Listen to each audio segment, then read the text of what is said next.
পতেঙ্গার এখানে যে বালুর পরিমাণ, বালুতে বিভিন্ন কালারের মাটি দেখা যাচ্ছে। এটা হচ্ছে, আমি যদি একটু ভালোভাবে খেয়াল করি তো এটার আসলে আমরা যেটা লবণ এলাকায় যেটা লবণ খাই, সেই লবণ কিন্তু এই পানি দিয়েই হয়। পানিটা ধাপে ধাপে বিভিন্ন স্তরে রেখে এটা লবণে পরিণত করা হয়। যেমন আপনি আমার হাতে লক্ষ্য করলে বুঝতে পারবেন যে লাল লাল কিছু দেখা যাচ্ছে। তো এই লাল লাল আবরণগুলো থেকে কিন্তু লবণ হয়। এই যে কালো কালো, এটা কিন্তু একটা পদার্থ সাগরের, এটা হচ্ছে বঙ্গোপসাগরের শাখা একটা। তো এই যে লাল লাল যেগুলো দেখা যাচ্ছে, এটাই হচ্ছে মূলত লবণ।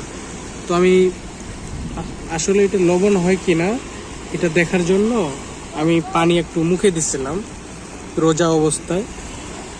তো মুখে দেওয়ার আগে যখন আমি এই পানি দিয়ে মুখ ধুচ্ছিলাম, মানে মুখ ধৌত করছিলাম, তখন কিন্তু লবণের একটা ঘ্রাণ যে স্বাদ, সেটা আমার লাগছিল। তো সেই থেকে আমি একটু পানি মুখে নিয়ে কুলি করলাম সেম। তো কুলি করে আমি যেটা দেখতে পারলাম যে পানিটা এত পরিমাণ লবণ যে বলার বাইরে। যদি ভাতে কেউ লবণ না খায়, শুধু এই পানিটা খায়, তাতে ওর দ্বিগুণের চেয়ে দ্বিগুণ বেশি লবণ হয়ে যাবে।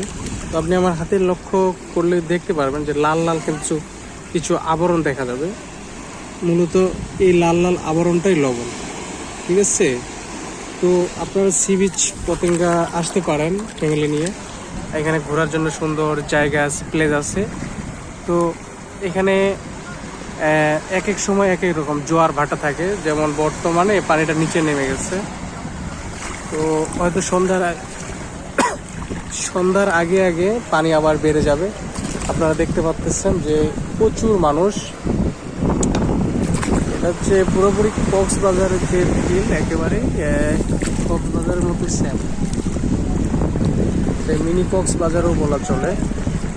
হয়তো কক্সবাজারের যে মানুষজন এটা সেটা অনেক বেশি, এখানে কম, এর বেশি কিছুই না। তো এখানে ইচ্ছা মতো আপনারা আসে ঘুরতে পারেন। আর এখানে ছবি তোলার জন্য অনেক ক্যামেরাম্যান আছে, যারা টাকার বিনিময়ে আপনাদের ছবি তুলে দেবে। তো ছবি তোলার সময় অবশ্যই সাবধানতা অবলম্বন করবেন। ধন্যবাদ সবাইকে।